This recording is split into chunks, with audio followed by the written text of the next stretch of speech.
So, did you make contact with aliens? Were you taken to another planet, to a mothership? How did they communicate with... Can you tell me what they look like?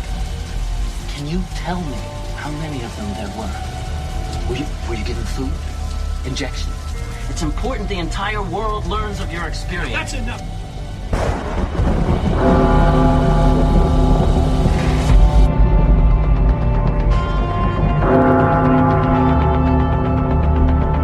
Teachers are alive. They're not books. They are the very living essences of nature itself.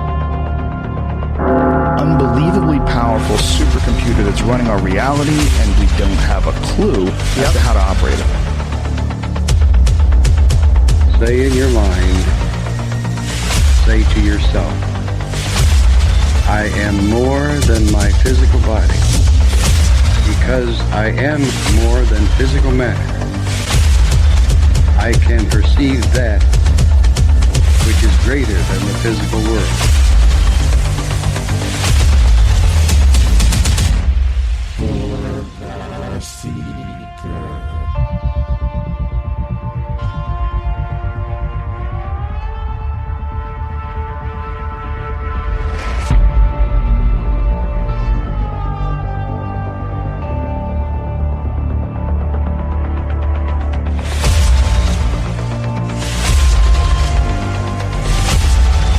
Broadcasting from the Forest Tower in the foggy creek bottoms of Cane Creek, Arkansas.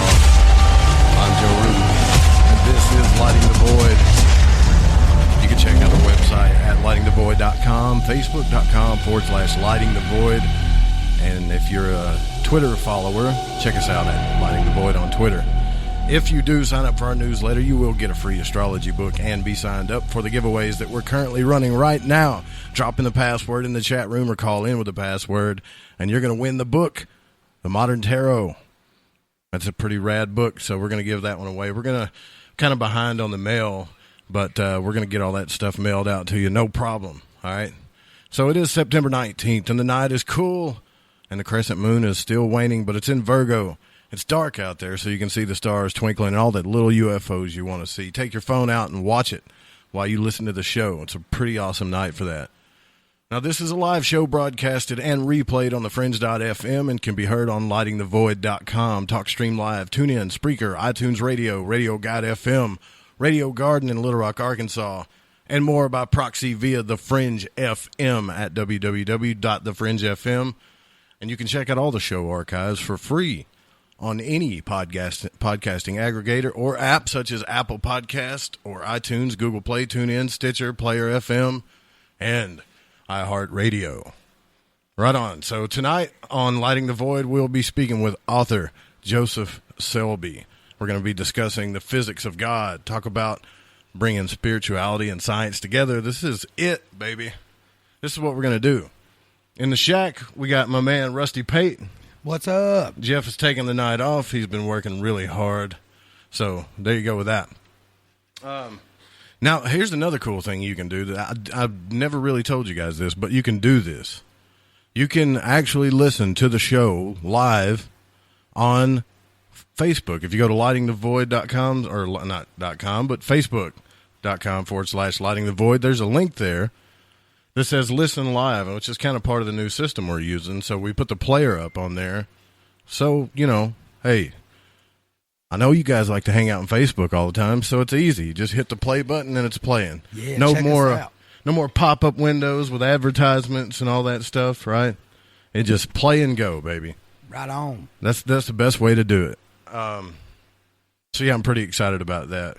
Pretty stressed out, but because we've been moving all this stuff. But I'll tell you about that here in just a minute, because I want to get the show going. I can't wait. We got some cool stuff to talk about. Let's do Joe's magical tip of the day. What is the secret of your power? All right, guys. Lifelong study. Study the Kabbalah, both kosher Hebrew Kabbalah and the Hermetic Kabbalah. If you're into astral travel or dream journaling and you're trying to understand the different rules and realms and correspondences of consciousness, the Kabbalah is like the operating system of consciousness and reality, a lifelong study, like true astrology and true alchemy, but definitely Worth it. It's very complicated, but it's definitely worth it. Get out and grab Lon Milo Duquette's book, Chicken Kabbalah, and Dion Fortune's The Mystical Kabbalah, and check out this software of the universe and how it works. You won't be disappointed. That's all I got to say about that. Anyways. What is the secret of your power? So we're moving. So we, you seen those posts I put up about selling gift cards and PayPal and all that stuff. Well, I'll tell you why I was doing that. We've moved to a bigger, badder, and better system for you guys, and we got some other cool stuff for you. And we need to free up our time from all this other junk. And so doing that, it put a financial burden on the network really fast. But, a couple of really cool people came together, threw some wood on the fire, and we're A-okay. Right? Hell yeah. We appreciate it, everybody. But what's going to have to happen is, because I don't know what to do. Do we run commercials or do we beg for donations? I don't like either one. Yeah. So here's what I've come up with. Which evil you want to choose from, right? Right. So here's what I come up with. We're going to do the commercial thing, but we're only going to run the coolest crap you can imagine. Stuff that's totally worth getting. And I can assure you that. And if you guys don't like what we're running, let me know, okay? And we'll do it that way. That way we're not up there saying, hey, please send us PayPal money so we can keep on the air. It just don't feel right to me. I hate it. I hate doing that. All right, famous birthdays for today. Really important one if you're a comic book fan, right?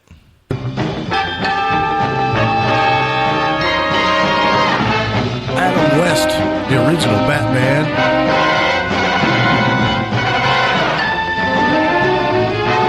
Turns 89 years old today. Right? Dang, that's old. Did you ever watch the original Batman show? Man, I've caught a couple of the other shows, but not by choice. Dude. being over my grandma and grandpa's house when I was a kid, they'd watch it. Batman is the best. Right? It's just... It's too easy for Superman. Batman had to come up with some stuff. True stuff. Also, if you like Jimmy Fallon, which I do, he turns 43 today. But I'm just trying to compare Batman to Jimmy Fallon. Batman's more important in my opinion. But everybody's birthday is special. You're all special. Rusty, you just had one last week, didn't you, brother? Man, getting old, brother. Yeah? Getting old. Don't forget we're going to be at the Arkansas Paranormal Expo, August the 7th and the 8th. We're going to be sitting there broadcasting from our little booth, talking to people, playing around. We'll probably do some prize giveaways like we did at the Ozarks, so it'll be fun. Yeah, man. I'm stoked about going to that conference, man. Is it the first one you ever been to? The first one, brother. And I get to be there with my man Joe Root. Right. And yeah.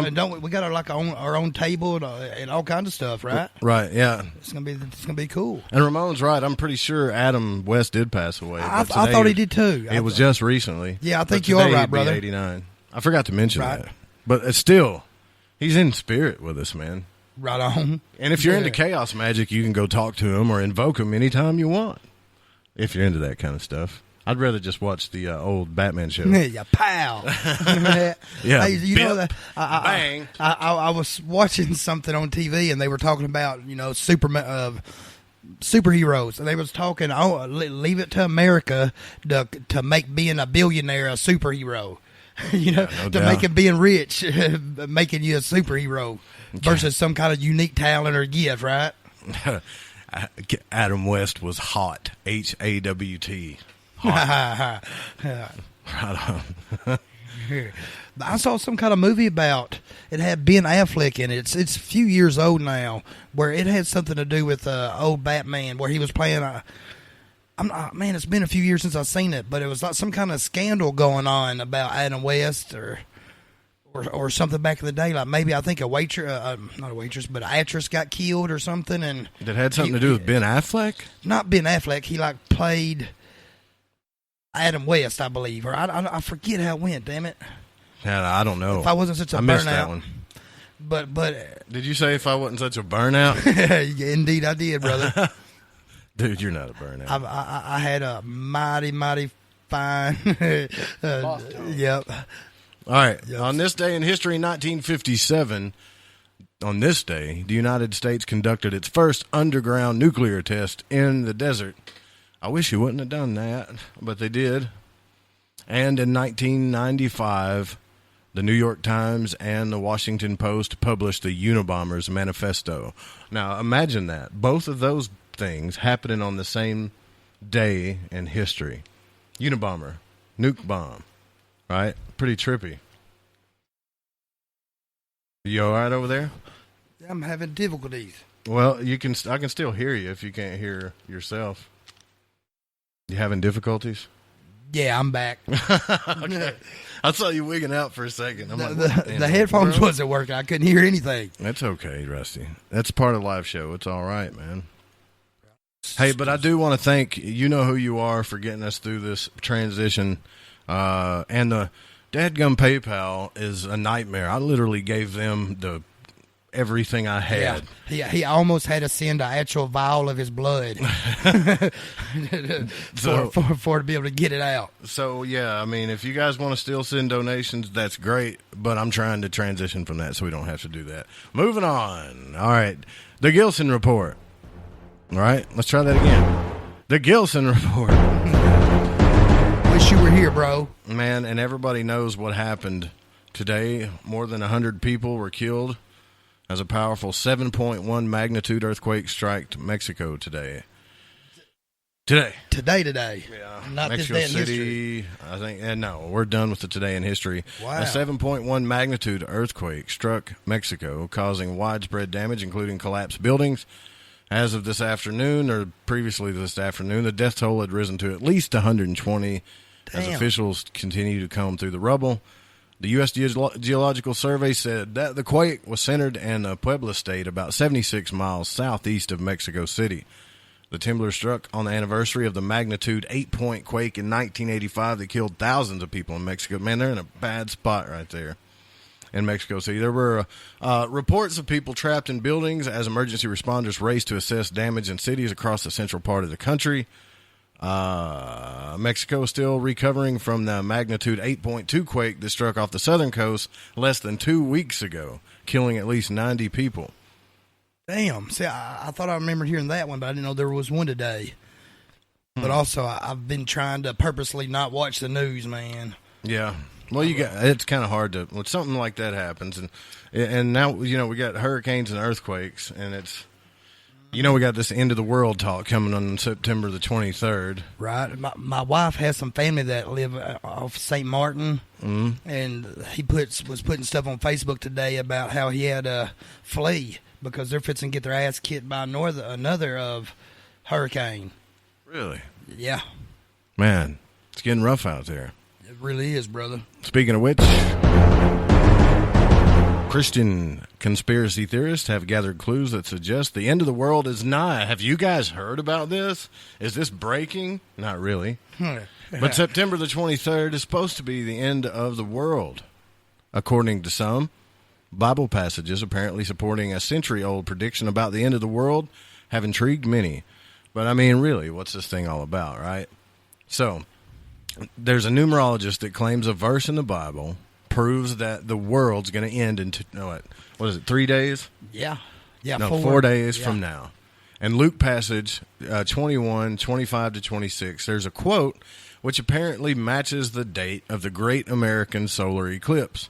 Also, when Hurricane Harvey hit and when Texas was flooded. Now, September the 23rd was pinpointed using codes from the Bible and also a date marker shown by the pyramids of Giza in Egypt.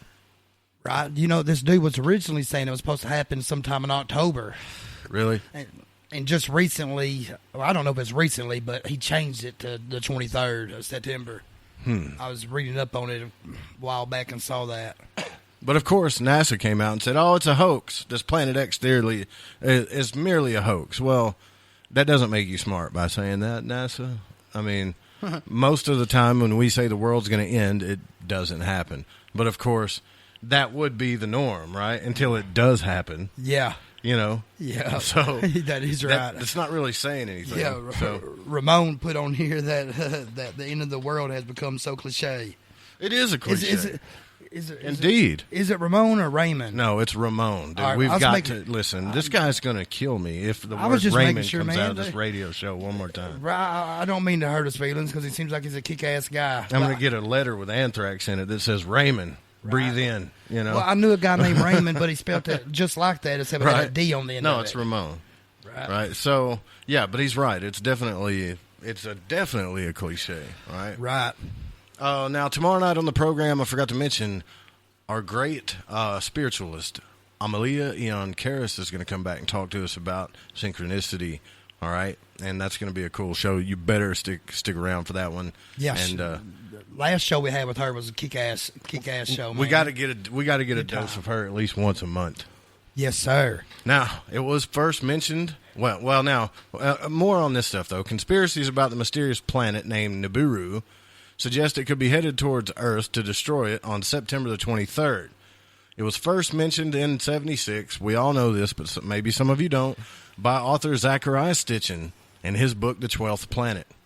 He believed that the planet is home to ancient aliens called the Anunnaki, who he claimed created the human race. Now, as the date fast approaches, Christian conspiracy theorist David Meade, who we know well, and I think he's actually in the Ozarks hiding now because he believes in this so much, says Nibiru, also known as Planet X, will pass the Earth, bringing volcanic eruptions, tsunamis, hurricanes, and earthquakes. Meade buys into the idea that a 2,000-year-old prophecy, which was described in the book of Revelation, will cause an apocalypse. Now, he wrote a book called Planet X, the 2017 arrival. Dave Cruz had him on the show, so you can go back and listen to that on Beyond the Strange. And so has Jeremy Scott has had him on the show as well, insisting Nibiru could crash into Earth in October. See, that's what you were talking about. Right. The past now, the crash in October. Okay? Gotcha. But then he moved it forward by a few weeks. So his theory was given a boost this year when NASA discovered a new planet in the solar system, which they named Planet 9. Meade has been quoted previously saying it is, quote, it is very strange indeed that the great sign of Revelation 12 and the Great Pyramid of Giza both point us to one precise moment in time. That is a pretty cool coincidence, though. Right. September the 20th to the 23rd in 2017. I'm sorry, brother. Go ahead. Don't mean to interrupting you. I'm just wondering if there's anybody else that's ever talked about that Anunnaki, or however you say that, the aliens call that. Yeah, dude. You know, if there is other people. Yeah, man. I know you're kind of new to the paranormal world, but the Anunnaki is like one of the biggest things that anybody's ever talked about. Man, I've never heard that word before until I read it just a week or so ago about this. About really? This guy. The old Sumerian gods, the Anunnaki, Enlil, Enki, all that? Yeah, I've never heard it. Dude, I've got to get you listen to an audio book. Then I'll tell you about it after the show. Well, no, I'll tell you guys. Okay, the best read by Zachariah Stitchin that you can get is on YouTube. It's by a man that's been on the radio. His name's Josh Reeves. Okay, and he's a cool dude. He's from Texas, and he reads Zachariah. He reads a lot of books on YouTube, and I'm going to start doing that as well. It's really awesome, though. Some people are a lot more fun to listen to. Right. He reads this entire book about how this is all connected with the Sumerians and Zachariah Stitchin thing. It takes a little while to get through it, but it's definitely worth it. Huh. I'll definitely check it out, dude. Now, the prediction that Planet X will collide with Earth and destroy it has been rumbling around for years. We've been talking about it for a while, but every doomsday has come and gone so far. That goes back to my point, though, about that, right? You can't say – think about what I'm saying, okay? Hey, every time they said the end of the world was going to happen, it didn't. Well, of course it didn't. You're talking to me. Right. Right. Now, it is a cliche, but it's kind of a self-made cliche. It's like somebody's going to be right one of these days. Right. You know? Yeah. And you can't pin them a hero because everybody's going to be dead by then. Yeah. They're almost a bastard for guessing it or predicting it if it's legit. It's like a catch-22, you know? All right, moving on.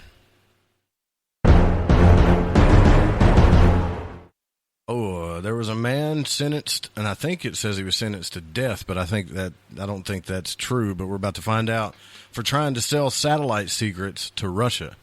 Uh-oh. Not good, dude. You know, can't do that. What's your problem, asshole?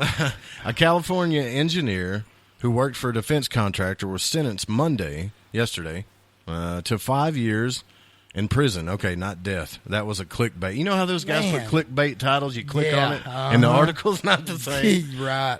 5 years in prison for selling sensitive satellite information, and you get caught in Arkansas with a joint twice, and you do about that much. Yeah, but he was selling it, let's see, in 5 years in prison for selling sensitive satellite information to an undercover FBI employee he thought was a Russian intelligence agent. U.S. District Judge George H. Wu handed down the term for 50-year-old Gregory Allen, Justice of Culver City, an engineer on military and commercial satellite programs.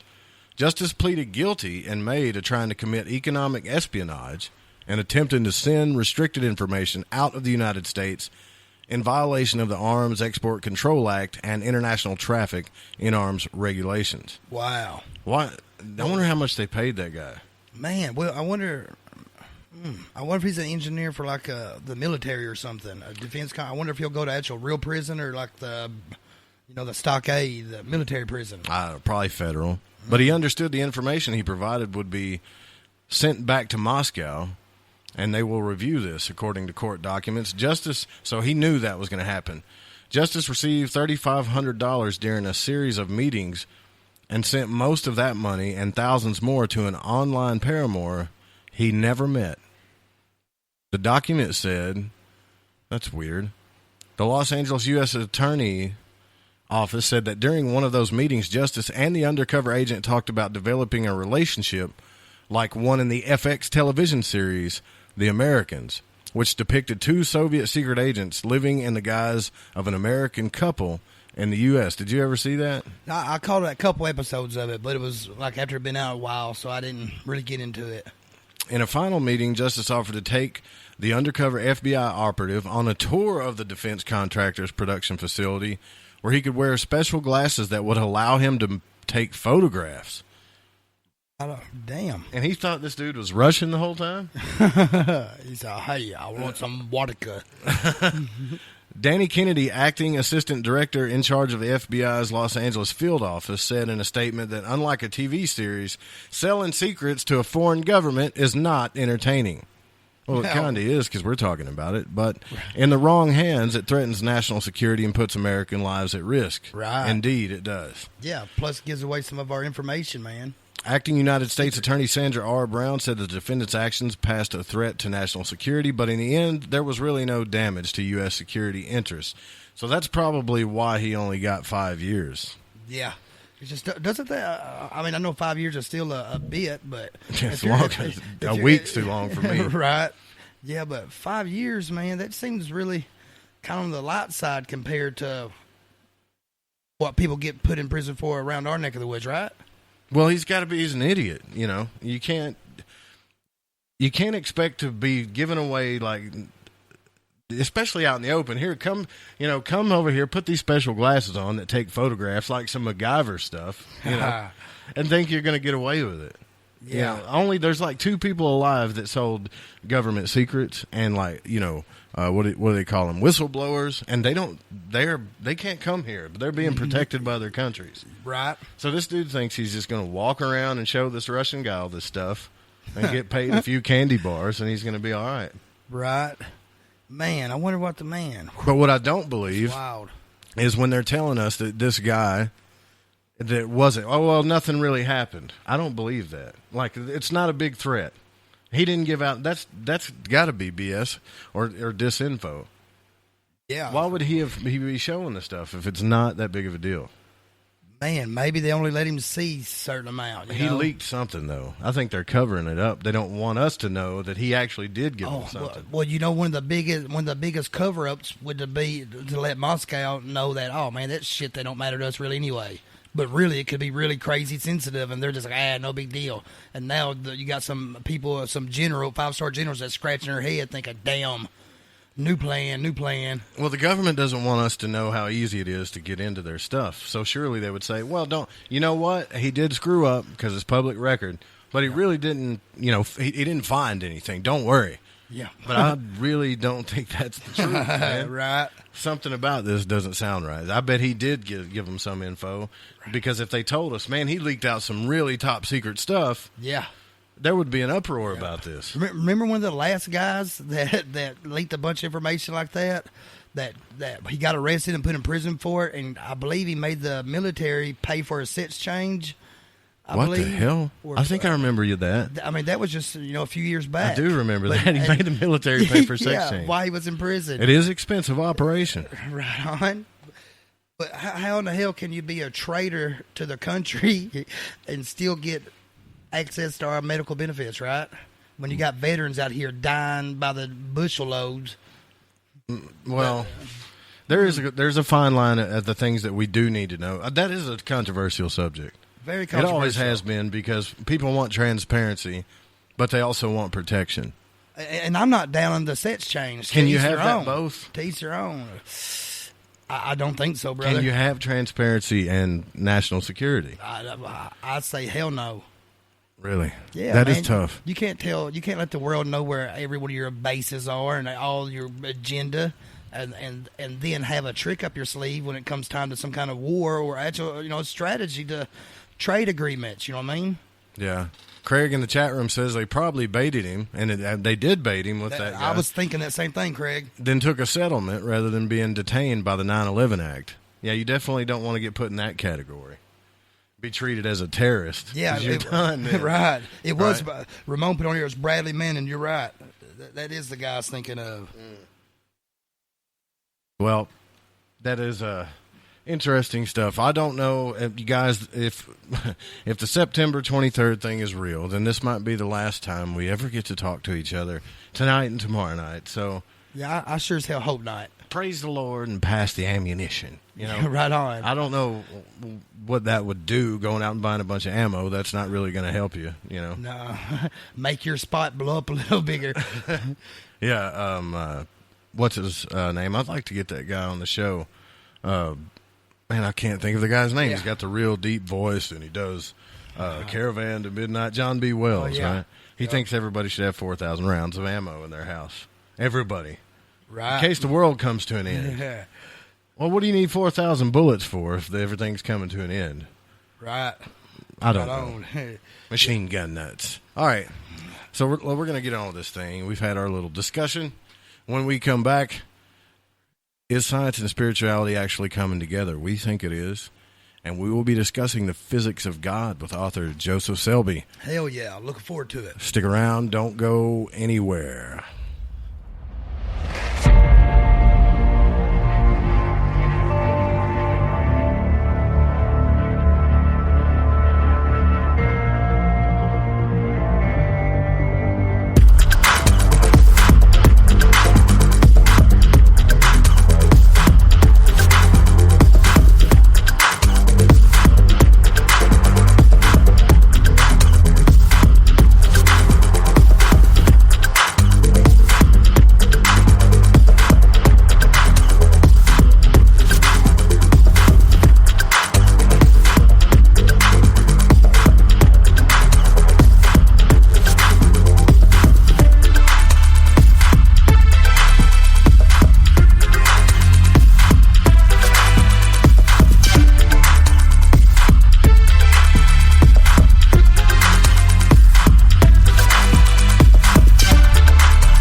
Preston Dennett from PrestonDennett.weebly.com, and you're listening to KTLK, The Fringe FM. Do you find yourself bored and longing to learn more about the mysteries and conspiracies behind our reality, specifically every Friday night from 7 to 9 Pacific? What a coincidence, because that's exactly when me, Gigi, and my lovely co-host Cortana kicked over the airways with just the right amount of intellectual stimulation to give you that eargasm of conversational excellence that you deserve. So be sure to check out our show, Shift Habits, every Friday night from 7 to 9 Pacific, that's 9 to 11 Central. And let's shake some talk radio tail feather, shall we? Right here on KTLK, The Fringe FM.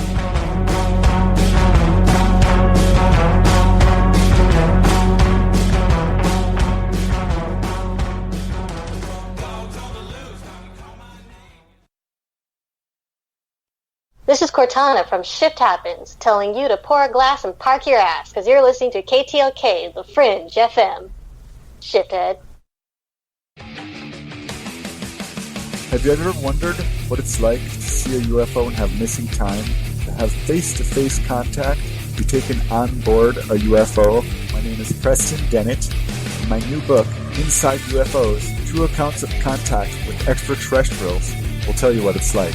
The book contains 10 all-new cases involving a wide variety of extraterrestrials, including Nordic, praying mantis, greys, various humanoid. There's the case of a paperboy who's a green-skinned ET, a teacher who meets a friendly Nordic, a Navy medic who meets a 15-foot-tall praying mantis, a housewife who meets a 12-foot-tall humanoid with orange hair, and much more. If you'd like to learn more about this book, please visit my website at prestondennett.weebly.com.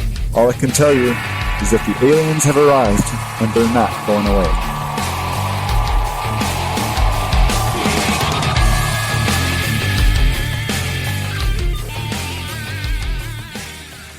What's up? This is James Cruz. You listen to KTLK The Fringe FM.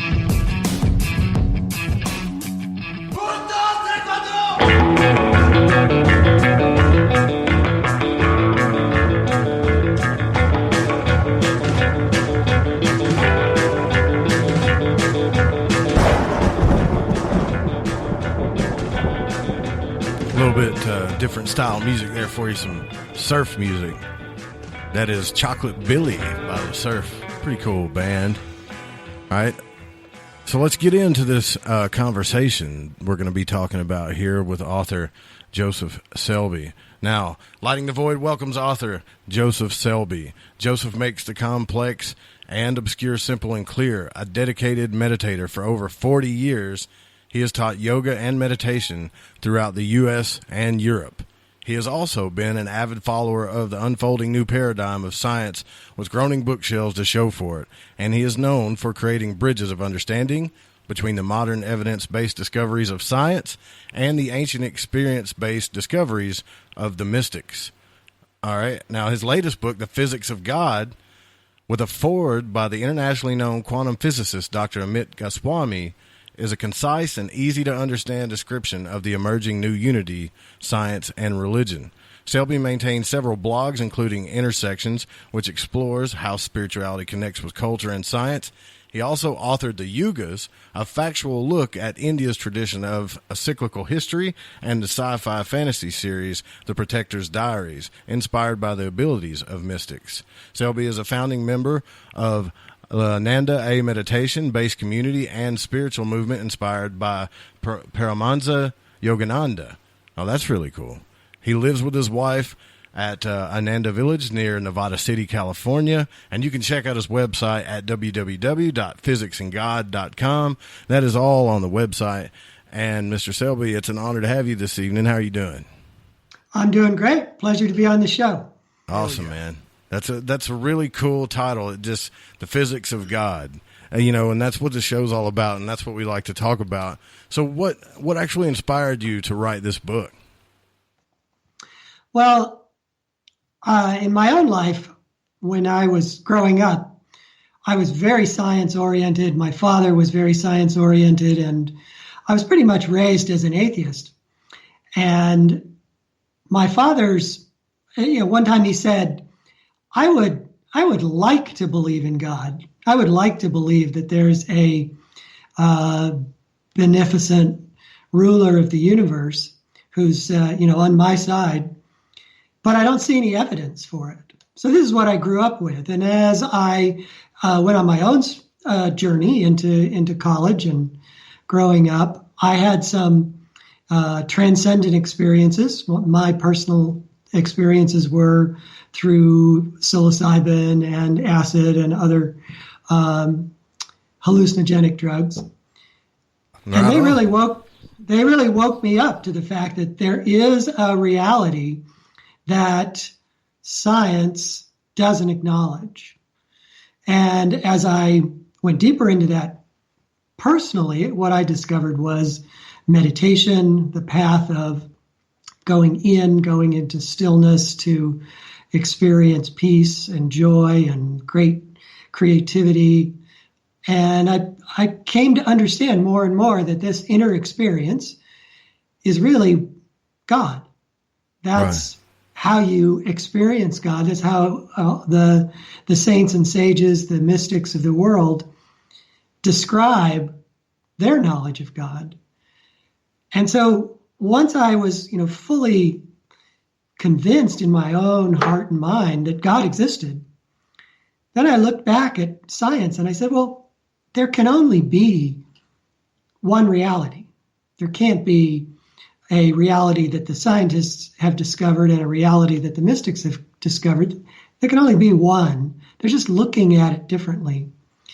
And so I began to, do a deep dive into different ways that science supports the presence of God, but always with this aim of making this bridge so that people who felt like my father that, maybe there is something to God, but that their rational mind kept them from exploring it.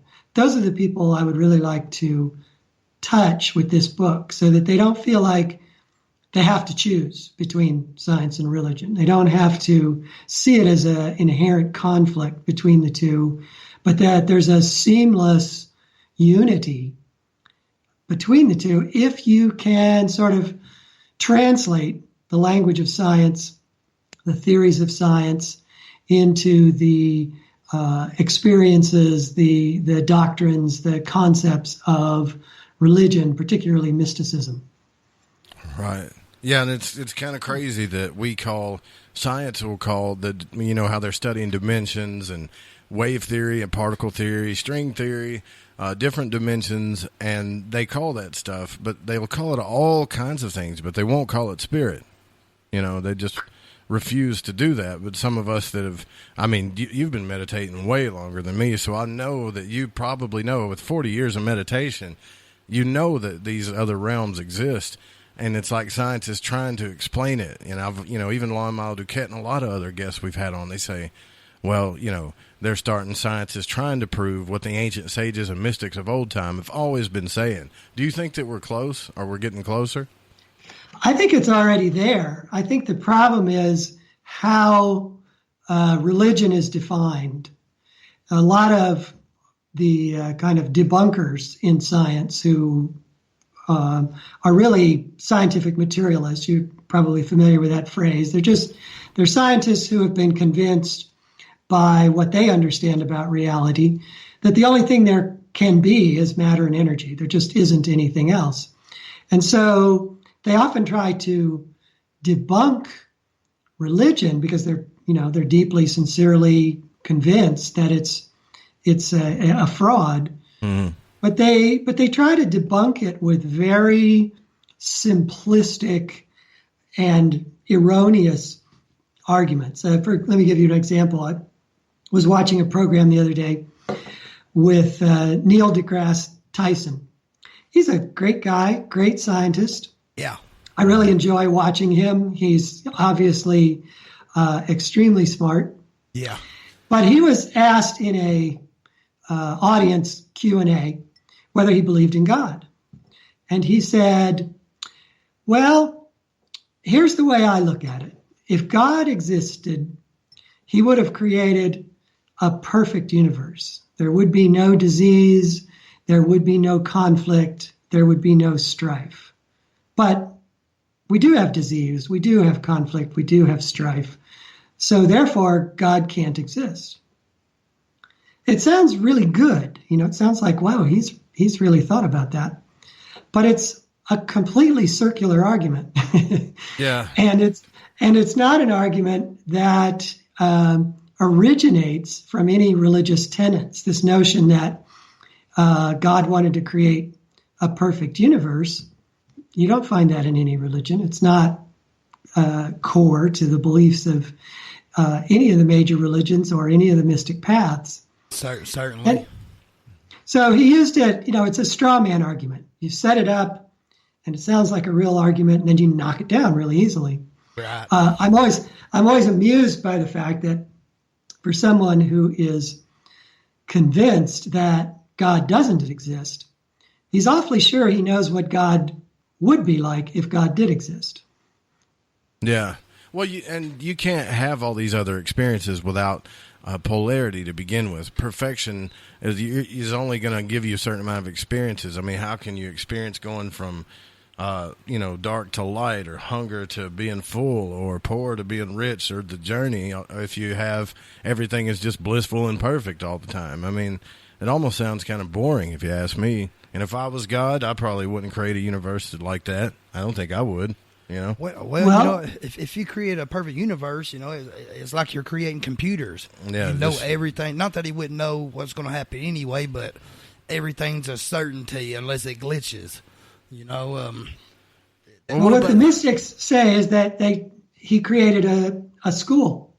Right. He created a environment in which we can learn gradually to reclaim the fact that we are one with God, that all the powers and abilities and qualities of God, love and peace and joy, are us.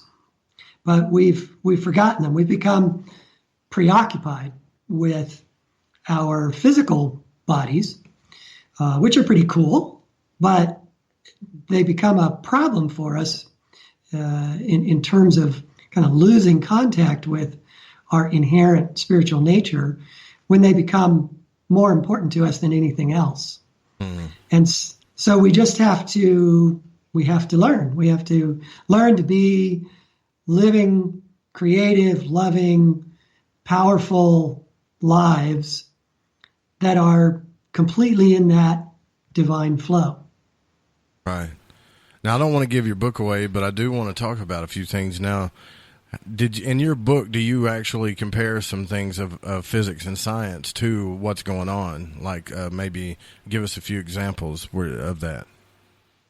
Well, I tried to get real basic. The religions of the world all have certain things in common. They tend to talk about miracles. They talk about there is a life after death, that there is such a thing as heaven, that there is God, and that there is a personal transcendence that's possible, that your destiny is higher than just being this small body. So I took those miracles, heaven, life after death, God, transcendence, and asked the question, does science in any way support those? And so I'm well versed in science, but I'm equally well versed in the mystical traditions of the world. And what I found was that the way in which the mystics describe the essence of religion, the essence of spirituality, is much more congruent with the way physicists and string theorists describe reality. Then if so they come together in agreement. If you have the high-minded physicists who don't rule out God, they just look at what is, and you compare them to the mystics, you have this great congruence. Where it breaks down and where it gets confusing to people is if you try to take the attitudes of scientific materialism and match them up with the dogmas and the external trappings of all religions, you just get a mess. You just get a mush. And that, I think, is where it leaves a lot of people thinking there can't possibly be a connection. So you have to look deeper. You have to look at the lives and teachings and testimony of people who have actually experienced transcendent. And when I say transcendent, I mean they've gone beyond body awareness. They've gone beyond awareness of just this physical plane and have had experiences. Near-death experiencers are very much in that category where they're suddenly in another realm. It's luminous, it's beautiful, it's blissful, it's engaging. It's like a big, deep sigh of, oh, finally I'm home. And then, of course, for one reason or another, they come back to fulfill whatever mission or purpose or destiny that they have. But in those moments when they're gone, and sometimes those are longer than just moments, they describe the same transcendent reality that many saints and mystics do. Yeah, if you read between the lines in religion, you definitely can see that. Even in Christian texts, some of the Christ texts, we talk about that a lot, where he speaks about the kingdom of heaven being inside you and all the, all the geometrical stuff that's in there that's coded and all the metaphors. And if you're not a study of the letter, you can definitely see. And, that guy, he was gone in the story for a certain amount of years, and nobody really knows where he went. But there are other books out there that say that he went out to the east and spoke to Eastern masters and mystics and walked with the Essenes and all this stuff, and then came back and taught this. So it's just a matter of, I guess, what you choose to believe. But I am definitely fascinated by trying to bridge that gap between science and spirituality, just like you are, and make it one thing. Because in your book before this one about the Yugas, I've always been fascinated with that, the cycles. Do you talk about that again in this book at all? No, I don't actually bring it in. It's kind of it's about history and kind of the footprint that's left by all the successive and recessive civilizations that have existed on the earth, and really finding evidence in that indicates there were higher ages in the past and that we're headed for higher ages once again, that there is a cycle, and that we are, according to the exponent that I worked with, Sri Yukteswar,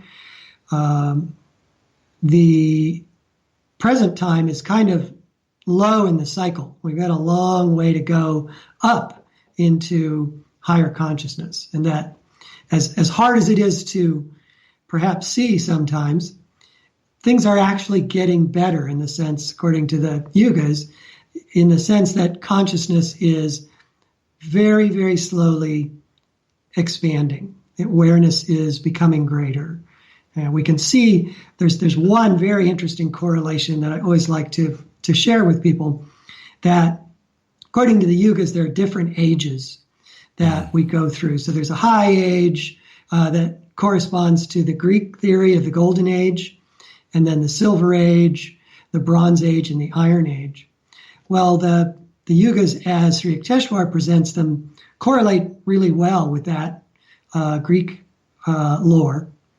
And if you compare the timing of what the Greeks thought of as the Bronze Age and what Sri Yukteswar describes as a age similar to our own, if you kind of think of those as being at the same level, only one happened 3,500 years ago, if you look to what people were doing in that previous Bronze Age, you discover they were meditating, they were practicing energy medicine, they were practicing yoga postures, they had what today is sort of lumped together dismissively as a magic-based culture.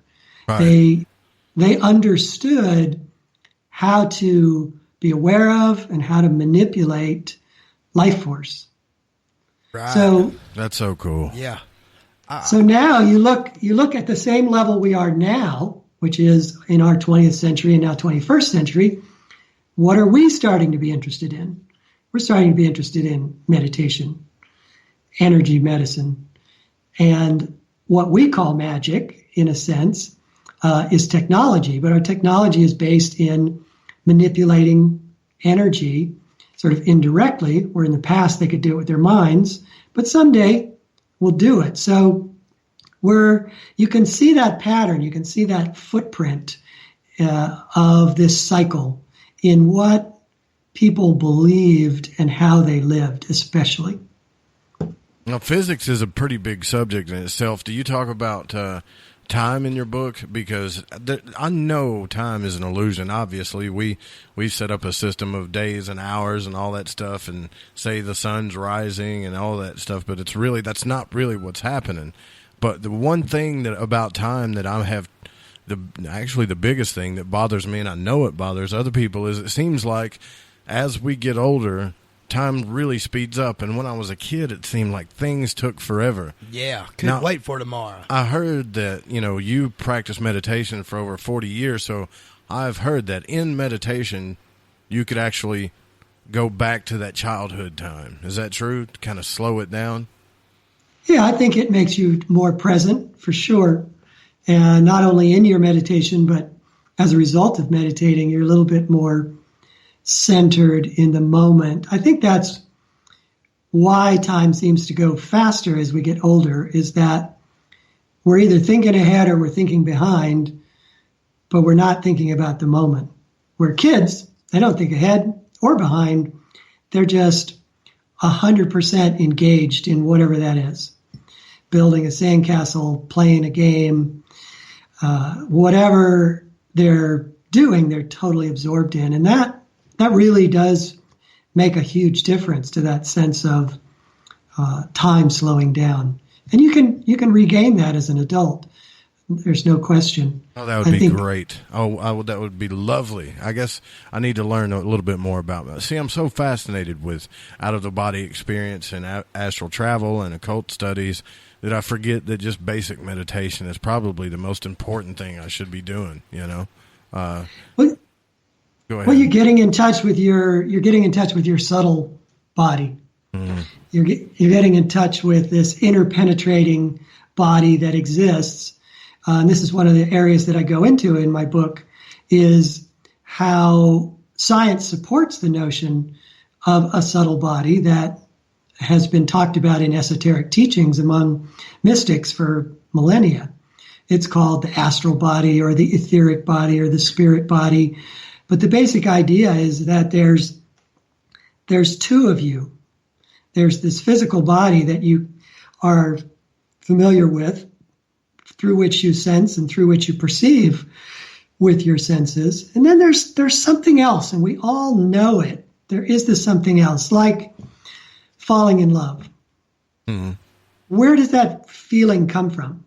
There's no feeling organ in the physical body.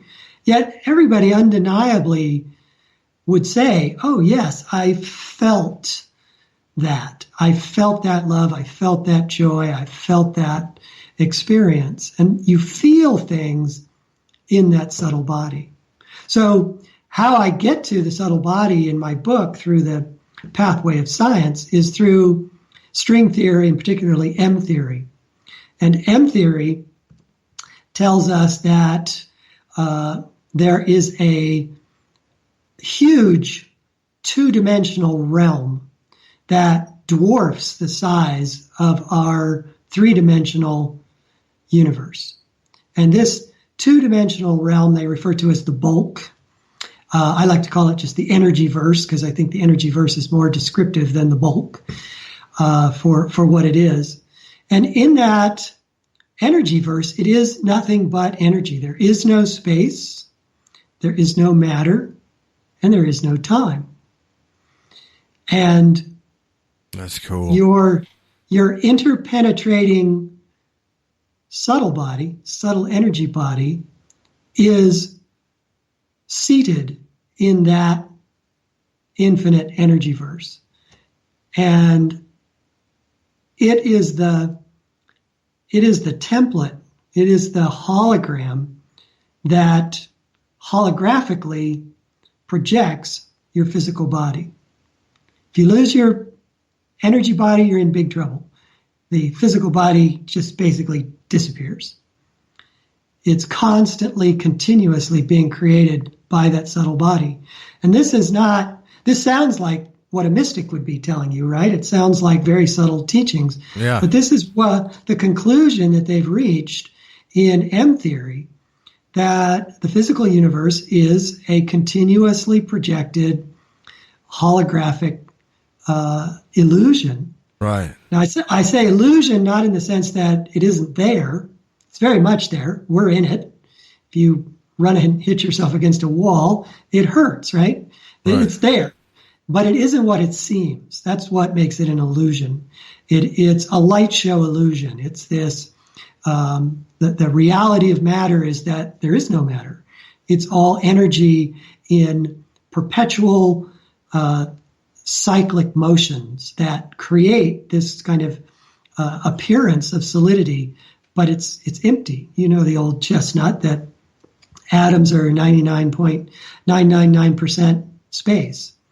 Yeah. This is true. It's true everywhere, but there's nothing in the center. A lot of people say, well, it's empty space, but those we're talking about the nucleus and all that. Those nucleus, that must be matter. But what more and more we come to understand with particle physics and the kind of things they do at CERN and other colliders is that there is no matter there. It's all energy in different forms. So that's how the hologram works. That's the holographic projection is a continuous forming of energy into the appearance of matter. And this is true for our bodies. It's true for the universe. And just as we have our astral bodies personally and individually, the entire universe is interpenetrated with this subtle energy as well. And if that subtle energy were withdrawn, the universe would wink out of existence. So there's really profound scientific support for this teaching that we have a subtle energy body. Now, because the scientists are deducing these things indirectly, they have no qualitative experience. It's all equations and visualizations of what the equations tell them. But they don't experience it with their hearts, with their feeling, with their being, like the mystics do. So what the mystics say is, yes, it's all that the scientists are saying it is, and more. It's the location of heaven. Heaven is described as a luminous, two-dimensional reality that is free of the fetters of physical limitations. You can fly in that heaven. You can change your appearance. You can go without any sustenance that we're used to always needing 3 squares a day to survive. It's a world of relatively infinite freedom compared to what we experience while we're in the physical body. So all of that is the way heaven is described qualitatively. And you don't find that in M theory. You don't find that in any of their equations. But their theory supports that there is as I like to say, M theory has provided a location for heaven. If you don't have this vast two-dimensional realm in existence in your theory of what reality is, there's just no place for heaven. It also gives us the key to understanding how there can be life after death. So you and I and Rusty and everyone, we have 2 bodies, even now. So we're already in heaven. Wow. That's cool. I do want to talk about that because I've really got an important question about what you just said right there. Yeah, that's a wicked thought. You guys don't go anywhere. We're going to take our break. When we come back, we'll open the phones if you want to call in. We'll be right back with author Joseph Selby. Don't go anywhere.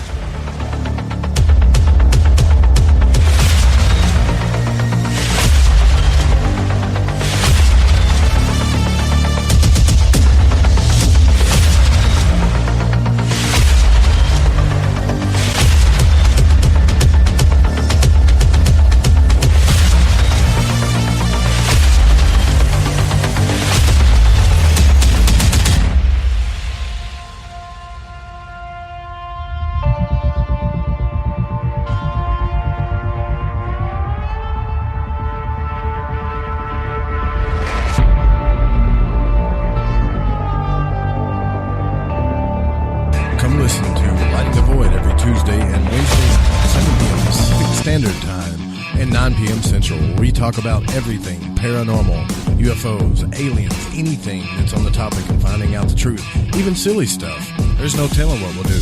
Me and my man Rusty will go all the way to the very ends of the earth to figure out the truth about things that you care about and some things that you never thought about. Check us out on thefringe.fm. We only came to kick some ass. Hi, this is David Oman with HouseAtTheEndOfTheDrive.com. You're listening to KTLK, The Fringe FM. Do you find yourself bored and longing to learn more about the mysteries and conspiracies behind our reality, specifically every Friday night from 7 to 9 Pacific? What a coincidence, because that's exactly when me, Gigi, and my lovely co-host Cortana kicked over the airwaves with just the right amount of intellectual stimulation to give you that eargasm of conversational excellence that you deserve. So be sure to check out our show, Shift Happens, every Friday night from 7 to 9 Pacific, that's 9 to 11 Central. And let's shake some talk radio tail feather, shall we? Right here on KTLK, The Fringe FM.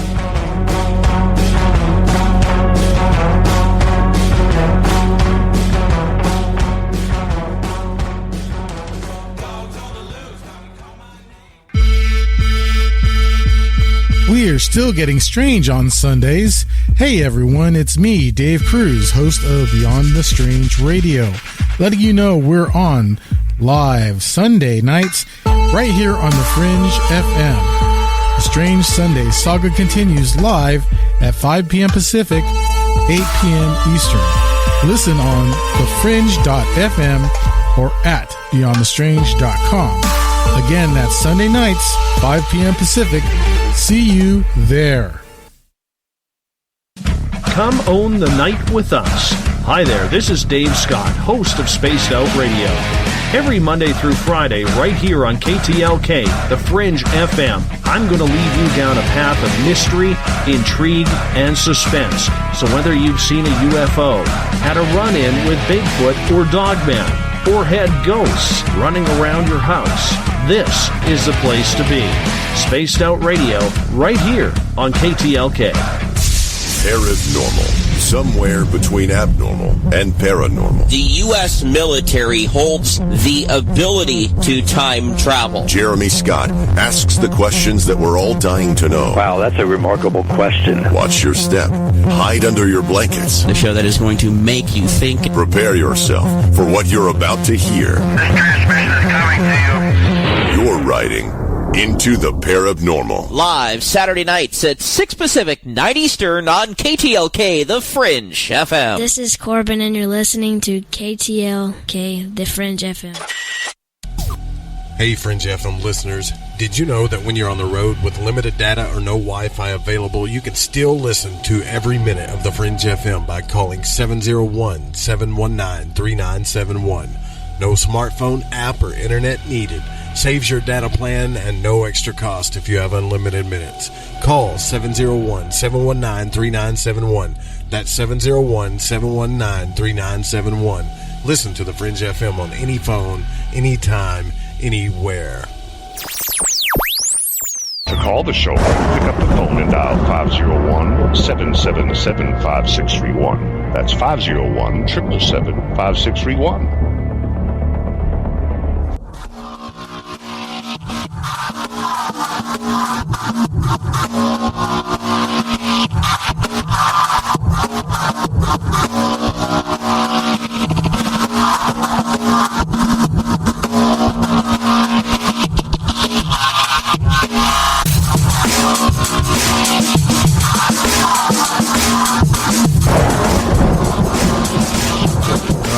Back. Thanks for sticking around. I'm Joe Roop. This is Lighting the Void. You're listening live on the Fringe FM. That's thefringe.fm, and we're talking to author Joseph Selby, and we're talking about the physics of God. This is a new book. It's pretty cool. And before we took the break, you were discussing how the nature of, or the topic, however, of heaven, where people, they're waiting until after they die to go to heaven. And you mentioned that we're actually in heaven right now. And that's a fabulous point, because I always thought the plan was life and light, not wait till you die and hope you get rewarded, Right. Well, that interpenetrating reality, energy verse that is warp and woof with our physical universe, is our subtle energy body. And we always have it. If we didn't have it, we wouldn't have a physical body. So the inherent nature of our subtle body is that it's like heaven. It's free of limitations. It's healthy. It's full of joy and peace and love. It's kind of everything that we want to be in the highest sense. And when we admire the lives of people who seem to express those qualities, it's because they're living with more awareness of that body than they are of their physical body. It's not that you leave one behind. You don't have to become oblivious to the physical body to feel these deeper qualities of the subtle body. But it does help to quiet the physical body. That's really what meditation is all about, is learning to sit still, don't move, let the sensations of the body that are normally crowding into your brain to tell you where your arms are and where your legs are and what you're, where you're twitching. Right, exactly. And it just keeps telling you that. And it's like a radar that keeps painting the picture of your body on your mind. But if you sit perfectly still, that radar painting ceases. And more what you feel is that you just naturally expand. You become bigger, you become freer, you become more relaxed, because you're methodically connecting more deeply with your subtle energy self than you are with your physical self. And that's what makes meditation heavenly. That's what makes heaven heavenly, is this subtle energy experience. And it's why we don't die when we die. We just drop the physical body and we remain in the subtle energy body that has always been there. The mystics tell us most of what we think of as ourselves, most of what we experience as ourselves, our level of energy, our sense of vitality, or our sense of fatigue, our likes and dislikes, just pure feelings, happiness, sadness, anger, positivity. All of those things are seated in our subtle energy body. So when we die, whatever we've created in this physical existence, we take with us. That's a scary thought. We got some people in the chat room going, I swear I'm living in hell right now. But we kind of do this to ourselves, though. You know, that's a, what do you call it, political type talk. But we really do this to ourselves. And I kind of think that the message was that the kingdom of heaven is at hand. It's inside you. It's something that you learn that's inside you that you can bring forth. Because we all know that perception is reality. Right. I mean, and what you're perceiving, I think, not so much how you judge the world around you and the experiences of things around you, but literally what you perceive. Are you perceiving more of that subtle, more positive, more joyful reality that is equally a part of you, or are you more attuned to tension? And the kind of frustration and anger that engenders when you're tense and stressed? Are you living in anger about how you think the world isn't going the way it should? So you make your reality by how you react to the world around you. And if you're constantly reacting to the world around you, it just reinforces over and over and over again that is all you are.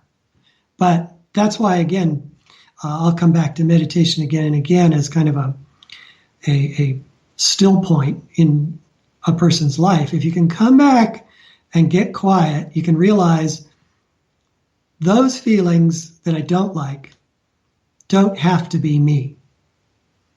Right. They don't have to be what I experience on a daily basis. There's a choice of how I'm reacting to the circumstances I'm living in. And every time I make that choice, it either makes me happier, calmer, more loving, or it makes me more tense, more stressed, more angry. Now, is this body that you're talking about, because we've talked about, well, before I ask this question, I want to say congratulations to Ken Trantham in the chat room for putting the password in from the newsletter. You're the winner.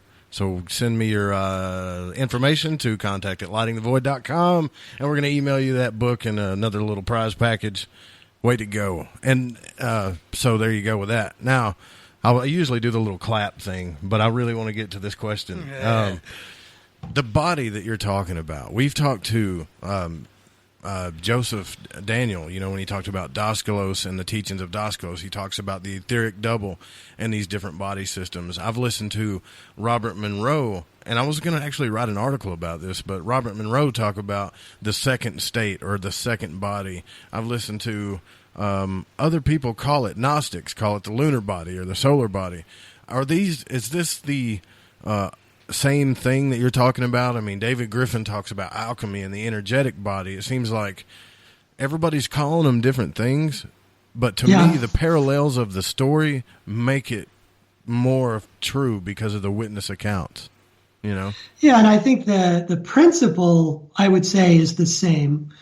What you find when you get into some mystical teachings, they stress that there are layers of energy bodies, that not even our energy body is one single quality, and that you kind of delve deeper and deeper into your energy body as you go deeper into, sort of realizing the self again.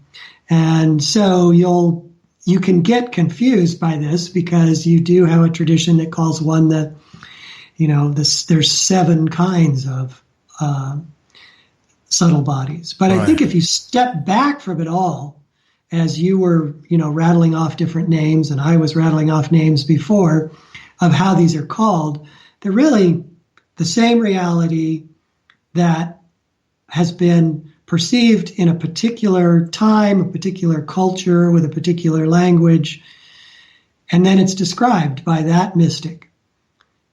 And that goes into the mystical lore of the ages. But different mystics are going to use different words. They're going to describe it slightly differently. But the sheer consistency of the fact that they're all saying, you have this subtle reality. Exactly. Yeah, that's my point. That's the key. That's the key. Yeah, because a lot of people talk about astral travel, and they're like, oh, it's the same thing as a dream. But Robert Monroe was actually getting into his body that was hovering above himself on this plane.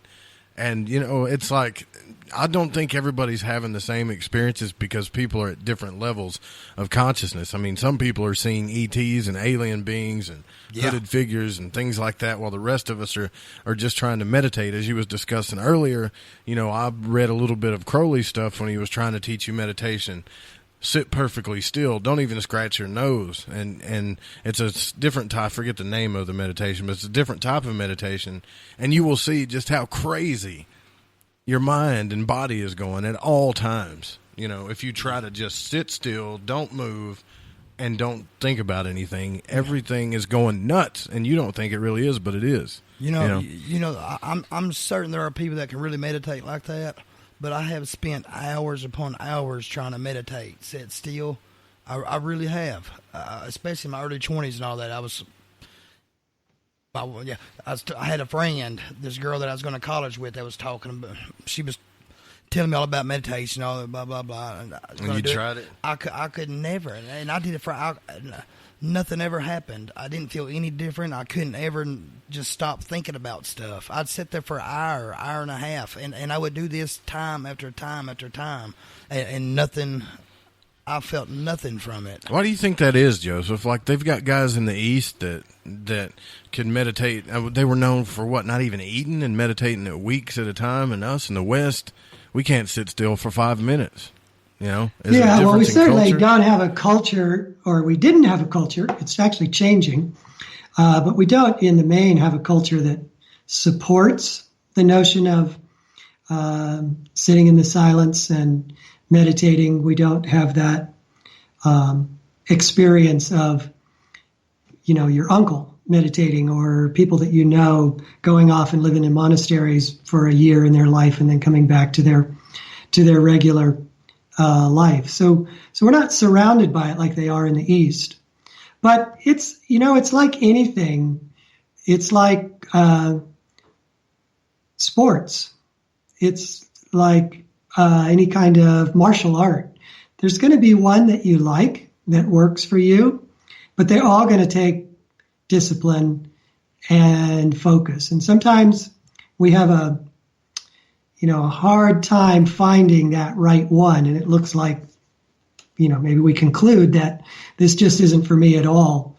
But I really urge people to stick with it. Some people are more heart-oriented. They like to get into the feelings that they're experiencing in meditation. Others are more will-oriented. They're very focused in their mind. They concentrate at the point between the eyebrows. And all of these are variations on the theme of sitting still, experiencing more and more and more the reality of who and what you already are. And see, when I was meditating, I didn't feel any different than if I was sitting down watching TV or sitting down playing a video game or something that you could do solitaire, not talking to anybody. This is your head spinning too much, isn't it? I've never had a moment's silence, not since I don't ever remember a time in my life when I could just sit and not think of anything. I think meditation is different for a lot of people because... And I'm sure it is, but my question is, do you think that some people are impervious to the effects of meditation or just don't feel it whatsoever? I don't think people or practice incapable enough. of it? No, I think you're perfectly capable of it, Rusty, but you may have a harder time getting it going. But by the same token, a lot of people who have a harder time getting into those initial positive experiences that make you want to keep coming back for more, that because they had a harder time getting into it, they've got more will committed to it and they actually go deeper. So I think I urge you not to give up, but you might try things meditation techniques that allow you to be a little bit more mentally active, but just channel the mental activity into a single thing. So the mind stops darting all over the place and just focuses on one thing. You can do that by watching the breath. You can do that by chanting mantras. You can do that by singing chants or songs that are inspiring to you.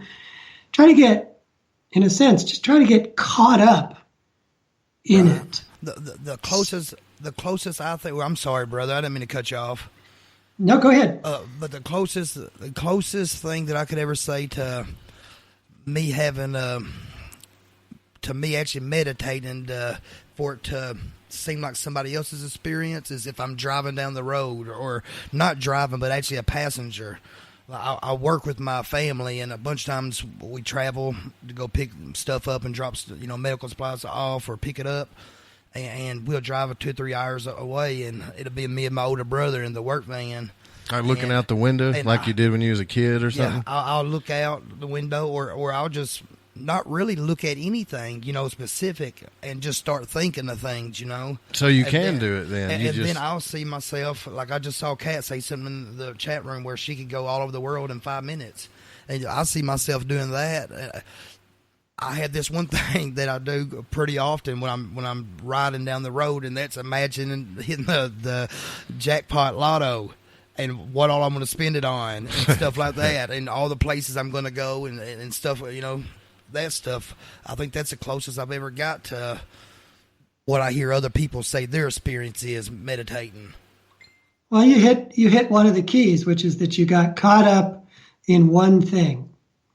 Your attention wasn't continuously distracted by other thoughts, just kind of pinging around like a ball in a pinball machine. And you really started to focus on one thing that allowed you to start to kind of get into it in a feeling way. It's like, oh, I'd really like to do that. This is, so you're starting to be focused in one single experience. You probably didn't notice it, but I suspect your breathing slowed and you sat more still when those things happened to you. Yeah, I can kind of see that happening. I can kind of agree to that with it. But I'm never just like perfectly still like I was when I was trying to meditate. Yeah, I still bop my foot up and down. That's hard to do. Go right there, or I'll still look around. Look around vivid. Everywhere. Look around what's in front of me, what's behind me, the traffic coming. But I'll be completely lost in thought. And it's not just hitting the lotto. There's just something that I actually think I goof off a lot thinking. But I'll see like plans in the future, taking my wife and kids somewhere, and I won't say one word to my brother for 2 hours, and we're 2 feet apart in the van, and asana. That's what I was talking about. Think of everything that we're going to do while we go, or what we're going to do, and stuff like that. And I will say this, Joseph. Every time I do that, I almost feel like I'm slightly high. I almost get a euphoric feeling, brother. Are you familiar with asana, really, Joseph?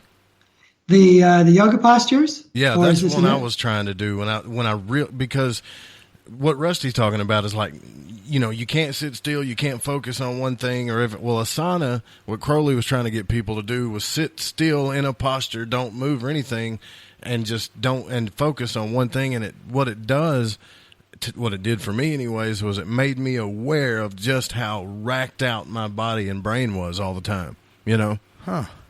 How but I couldn't awareness relax. Precedes being able to control anything. So if you're not aware of, as you put it, how racked out your body is, or as I would put it, just how tense we all tend to get. We don't realize that we've been hunching a shoulder, or we have a thigh muscle that's just tight, and that half of our back is tensed and the other half is kind of fighting against it. We just aren't aware until we can take those moments. And when you're stretching the body, you become particularly aware of those, and then you can release it. It really helps you to find that stillness, which is at the heart of meditation. I can tell you one thing I have done, Joseph, that might sound completely insane or nuts to you, and it might not. But I remember one time we was going to Blytheville, and that's about 3.5 hours away from our office. And I remember I had this wicked knee ache. Wicked knee ache, man. It was really getting me. I done ate a gang of ibuprofen, a Tylenol, and a Aleve that morning. I probably took double the dose of all three, within an hour period. It was hurting so good.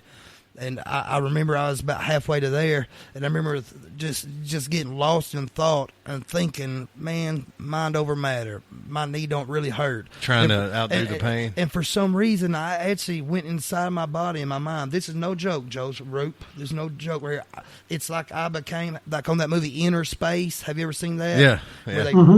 It's like I saw myself going through my body, going all the way down it started out from my thigh to my knee. And it's like I saw a spot that was full of inflammation, and it's like I actually went in there and cooled it down or something. Did the pain go away? And hey, as I was doing that in my mind, I actually felt the pain dissipate. Now, how do you explain that scientifically? No joke. That is 100% true story. How would we? Let me first say that, Rusty, for someone who doesn't know how to meditate, you meditate a lot. Yeah, well, you do. I think I get the meditation part. I think I can't meditate being still, because I think the being still is all that's on my mind. Like a sauna, that'd be hard for you. Yeah. Yeah. Does that make sense? It's like I dwell on the not moving, not turning my head, not getting out of this position, and I'll be there for an hour. And I haven't really tried meditating, like sitting still, like you see people posing, sitting one spot. I really haven't tried that in years, just to be honest. Not no more than 2 or 3 minutes at a time. That I'm like, screw this. I'm out. Yeah. But I remember doing it in my early 20s when I was trying to date this girl when I was going to college. Thought I was going to be cool and hang out with her and try to get da-da-da. And I remember thinking, this is bullshit. Rusty, Ramon said, Rusty is the most spiritually advanced, non-believing denier I've ever heard.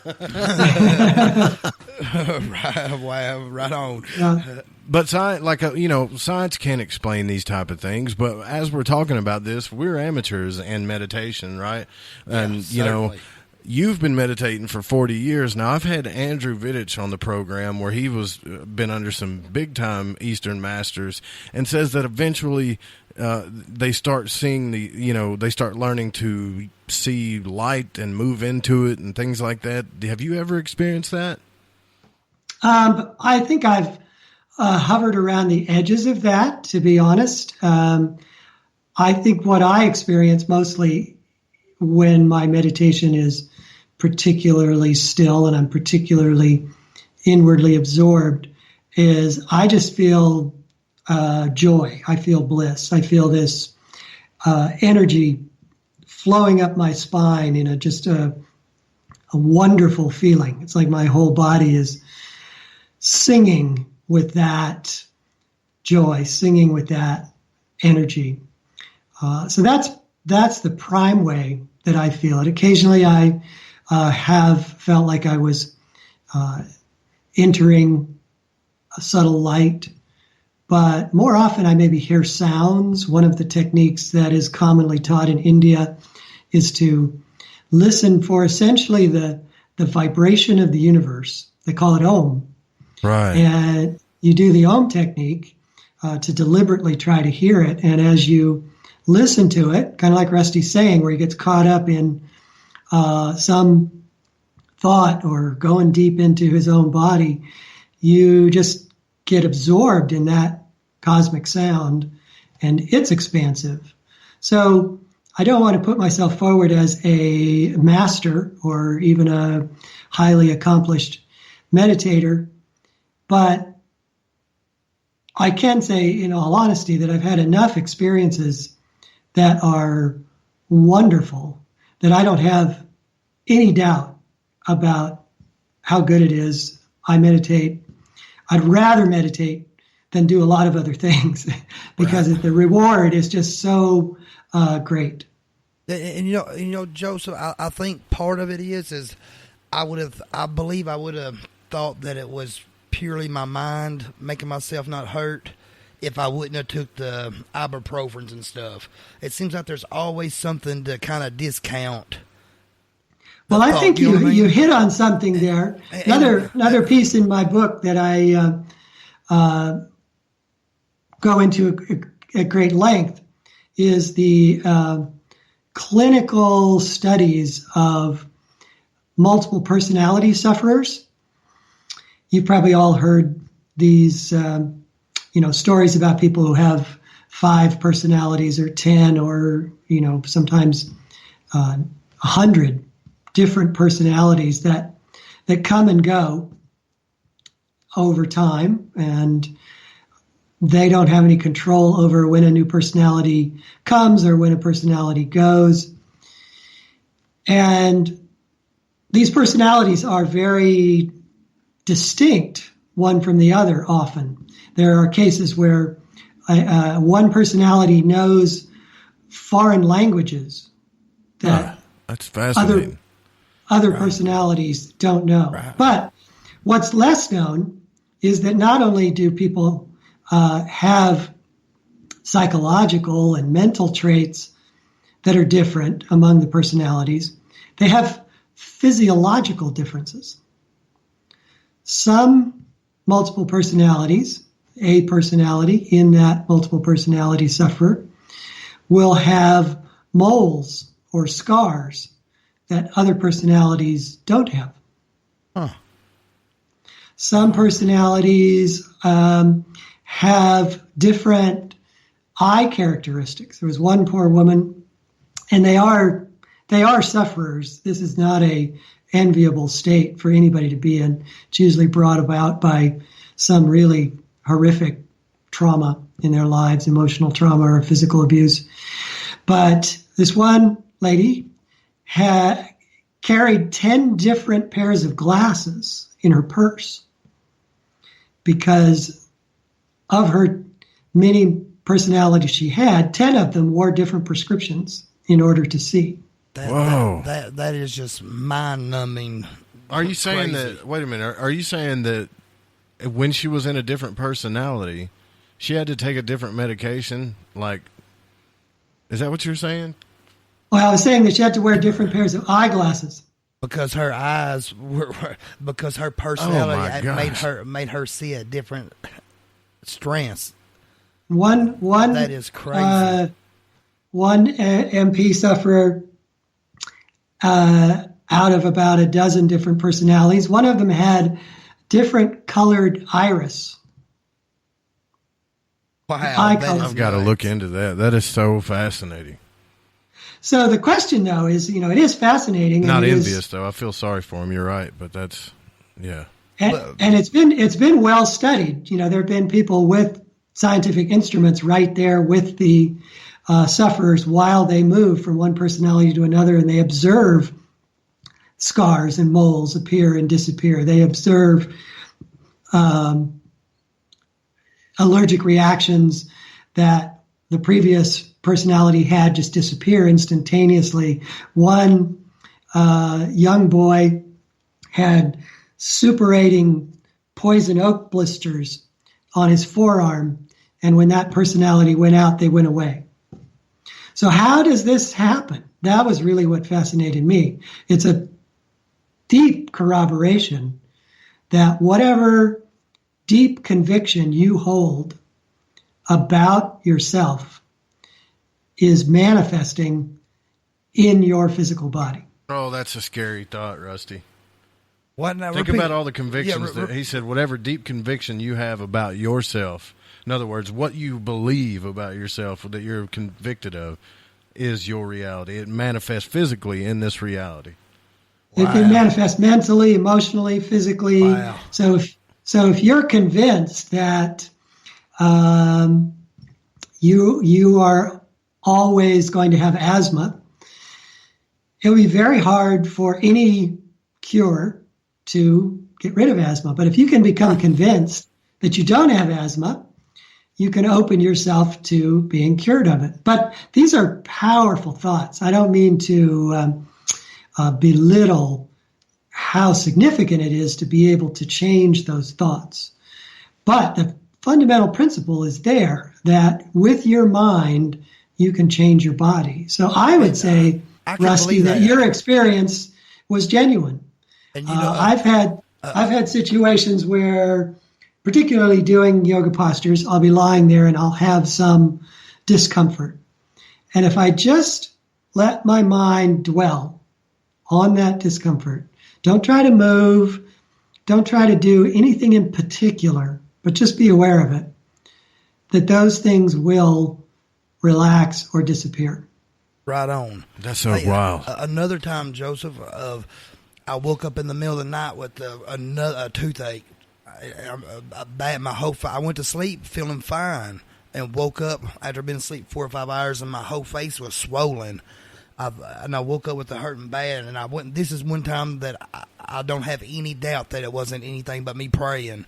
But I went in the living room and sat down, and I went and got me, went and poured a cup of Tylenol and a cup of Aleve in my hand at the same time, and ate all of them at the same time, and drunk something. Just drunk water or maybe Mountain Dew, something to wash it down with. And I sat down instantly. Right as soon as I done that, I sat down and I prayed for it to stop hurting. And man, I was being sincere. I was really hurting. I was really thinking about calling my, this was just 3 or 4 years ago. I was really thinking about calling my mom and waking her up. And I know that sounds, I'm a mama's boy. We got a bunch of family land, and I just live about 2 or 3 football fields across the pasture away from my mom. And she's there for me no matter any time of day and night. Well, I really thought about going and waking her up to see if she had any kind of home remedies or anything that would help. And I sat down and prayed for that toothache to stop hurting. And before I got through praying, it was completely like I never had a toothache. My face was still swollen, but I had no pain whatsoever. And you're talking about a 3-minute period of time after I took the medicine. So there's no way that it could have worked. There's no way that could hit me that time. But that goes with what he's saying about conviction, because you're right. convicted with your belief. Yeah.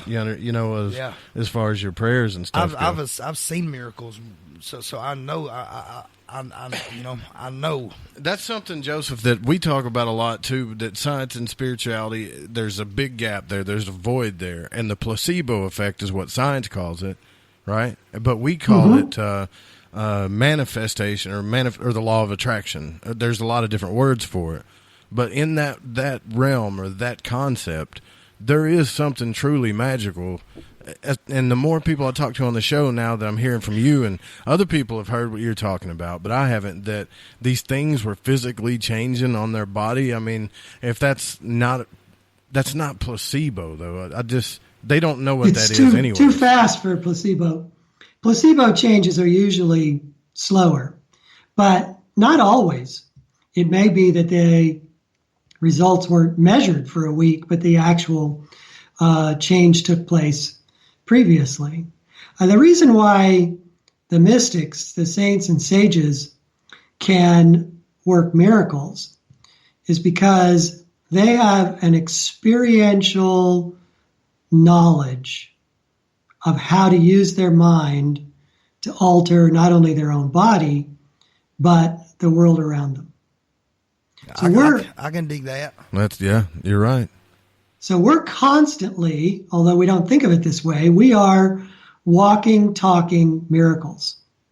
We are, without knowing it, using the powers of our divine self to continuously manifest our physical body, just as we're doing it. We are doing it. It's not some accident that's happening. Yeah. We just are out of touch with the thoughts that are causing it to manifest the way it is. So the saints, the sages, these people who have had these deep mystical experiences, they gradually gain the ability to consciously change their own thoughts, direct their own thoughts, and in so doing can change matter. Now it's far beyond what I started by saying was pretty amazing, which is just how strong our thoughts are to begin with. It's far beyond that. This is the high level where you have, perfected spiritual beings living on the earth who can change their appearance, who can heal others, who can basically manipulate matter in the same way you do in a dream.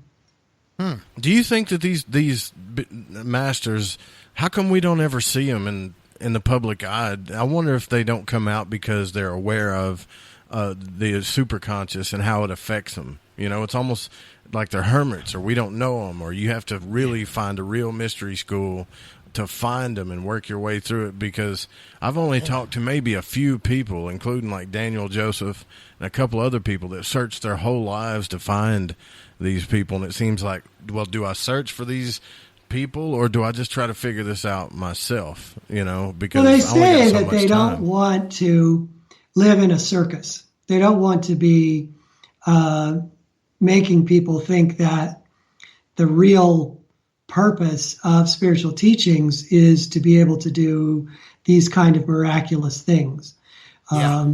The saints themselves, when talking about miracles, are often dismissive, like parlor tricks. These are parlor tricks. You don't understand.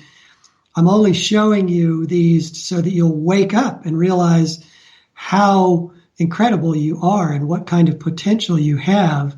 But the potential you have is beyond being able to, heal a blister on your arm. It's to be able to fully feel yourself at one with spirit.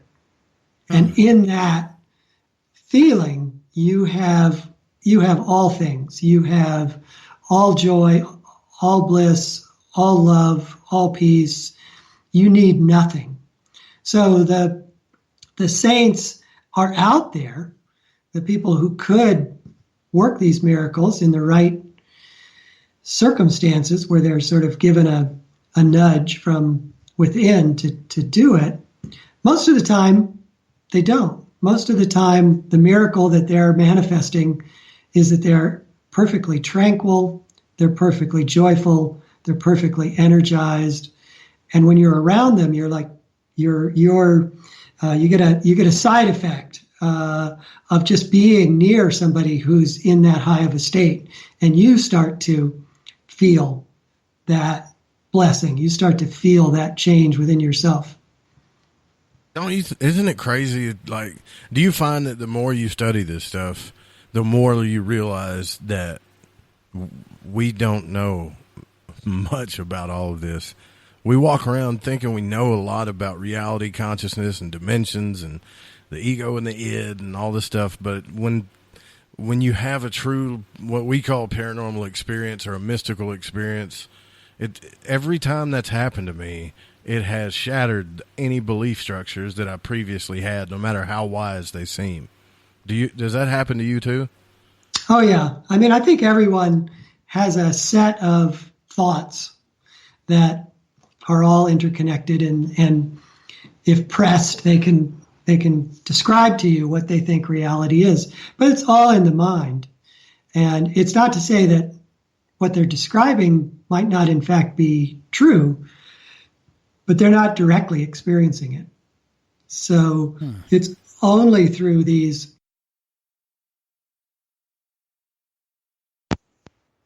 We lost the internet, Joseph. No problem. I'm back again. Right on, brother. Somebody was, I don't know. It sounded like you were about to break out some kind of wise wisdom, and then, bam, they cut us off.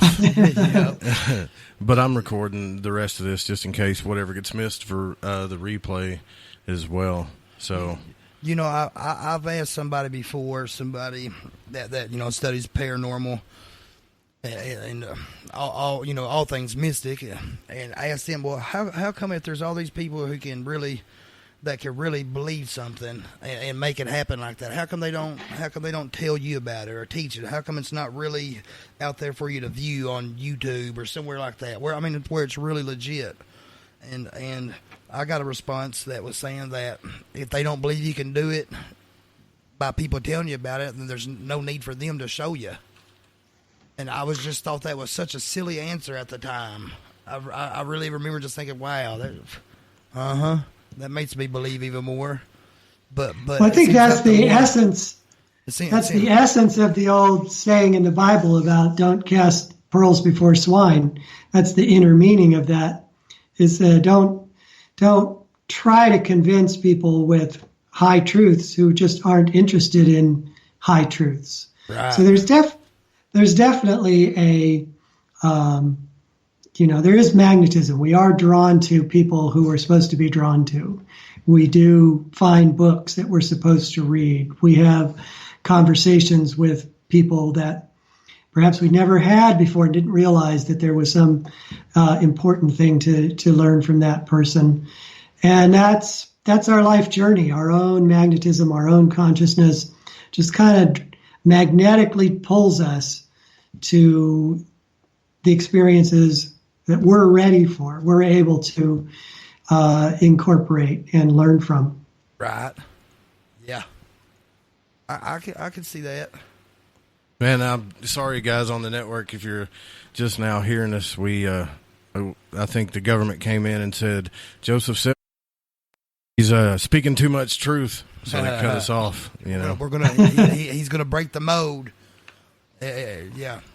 But no, I mean, is there something about the book that talks about time and space? I mean, or do you get into the real physics, or is it just like you're just trying to cast attention to what is not, what people aren't really thinking about when it comes to science and spirituality, I get into the real physics, and I go pretty deep into quantum physics and string theory and Bohmian mechanics, the holographic principle.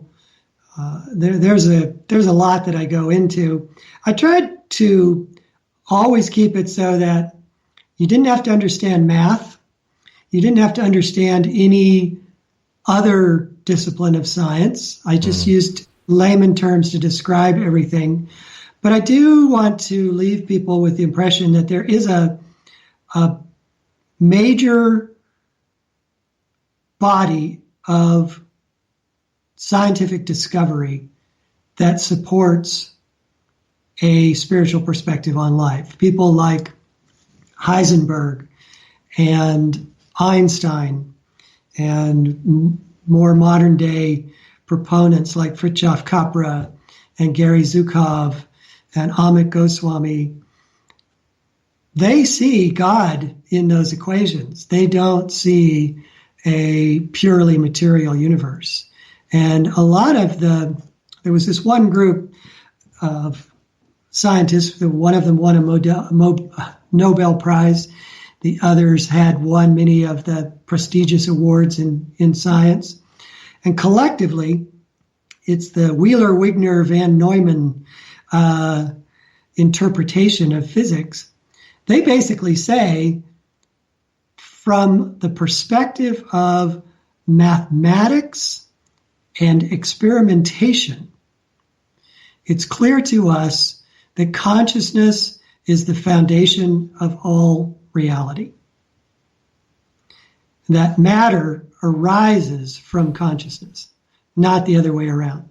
Wow. Doesn't the split theory, what was that called? The double slit? Not the double slit. You know what I'm talking about? Where they... Yeah, the observer paradox. Right. The intelligent observer paradox. Have you heard about that, Rusty? I'm not sure. We talk, and you can correct me on Joseph if I'm wrong about this, but they were actually moving light particles in, I guess, the accelerator or whatever, and when somebody actually viewed the light particles, they would stop and wait for them to, like they were needing to be told to do something. Is that in that tunnel? In that tunnel?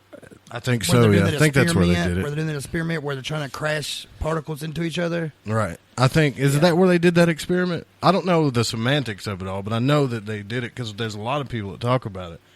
Like the light particles were waiting to be told what to do. What? I'm not familiar with that specific experiment, but the basic experiment that you're referring to, this double slit experiment matrix or apparatus, always makes people shake their heads in wonder. Basically, if you shine an ordinary beam of light through two slits in a barrier, it creates two more beams of light coming through those slits, and those beams of light interfere with each other like waves do on a pond. If you threw two rocks in a pond and watch the waves meet. Right, yeah. This is called the interference pattern. And one of the things that confounded early quantum physicists is that not only does light behave this way, but matter behaves that way. That you can send matter through a double slit apparatus and it will interfere with each other. But the real head scratcher was that in trying to puzzle out what all this could possibly mean, the pioneering physicists figured out how to send one photon at a time through these double slits. So what they were expecting to see as a result is that they would go through these slits like bullets fired through a slit, and that they would hit a target on the other end, and they would create these patterns that exactly matched the slits, right? So all other photons would have been blocked, and only the photons that went through the slits would have hit the detector, and you should see two vertical side-by-side patterns formed by these photons going through one at a time. But that's not what they saw. What they saw was the interference pattern that you see when water waves interfere with each other. So that blew their circuits. They scratched their heads a lot more and said, okay, how can this possibly be happening? And so then they took a measurement from the outside of the slits because they wanted to see, well, which slit did any particular photon go through? I figured if they knew, then maybe they could figure out how this crazy impossible thing was happening where one photon was interfering with its own passage through the slits. So they measured, and then what they saw in their detectors was what they had originally expected to see. They saw 2 vertical impact patterns of the photons going straight through the detectors and straight through the slits and hitting the detector. And there was no interference pattern. That's wild. And the only difference between the experimental setup in all of these experiments was that it was measured by an intelligent observer. So the very fact that we're looking, the very fact that we are measuring, makes a wave-like subtle reality behave like matter.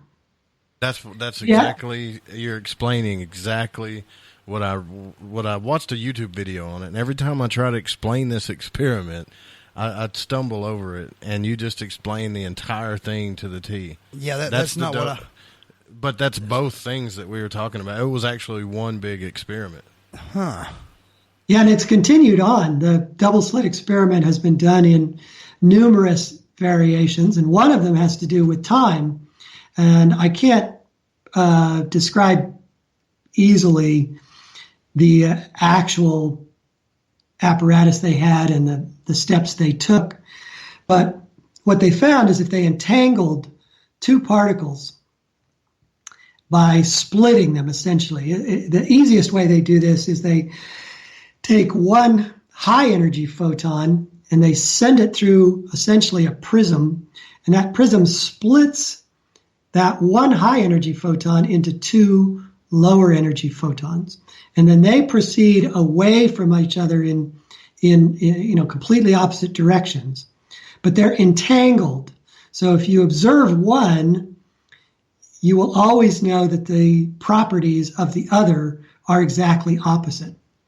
So no matter how far apart they are, when you observe one and it becomes matter, the other becomes matter at the same time, but always with the exact opposite properties from the other entangled particle. So what they've also been able to do is they've sort of been able to delay the observation in a way that they can have proven that one of the 2 entangled photons will react earlier and take its form in matter before the other one is measured, because of this basically unreality of time. Now that one, I would have to really bone up on describing exactly how that experiment was put together. But they've essentially proven that even time is mutable. And they're teleporting these light particles now too, based on that, because they found out, like, if you had A, B, and C light particle, they would try to destroy it. And you can correct me on this, but if you imagine a picture of like 3 light particles that are connected, A, B, and C, right? Well, they would connect, or they would destroy C, and instead of it being gone, it would just pop up over there on the opposite side. Have you heard about that? And that's how they were. I've heard it. I don't know the experiment well enough to comment on it. Basically, is what I'm saying. Like, they were proving that life doesn't die when it comes to light. They would try to destroy it, and it would teleport to the other side. Dang. Right. And it was over here like beep, beep, beep, beep, beep, destroyed. Now it's over here. Beep, beep, beep, beep, beep, beep. Whoa. Yeah. Pretty wild. So and you know what? So it's everlasting. That's right. And you know what's wild is when we get into the best parts of this show, when everything gets super interesting, the show comes to an end. I've got to figure out how to quit doing that. Because that happens too much on this show. We've got to get out of here. Joseph, can you tell people a little bit about your book, where to find it, how to connect with you, and let us know how we can get a hold of this material? So the book is called The Physics of God, and it's just come out. You can get it on Amazon or Barnes & Noble online. It's likely to be in bookstores, or you can order it directly from the publisher, which is New Page Books. If you want to know more about me or you want more information on the book, you can go to my website, which is physicsandgod.com.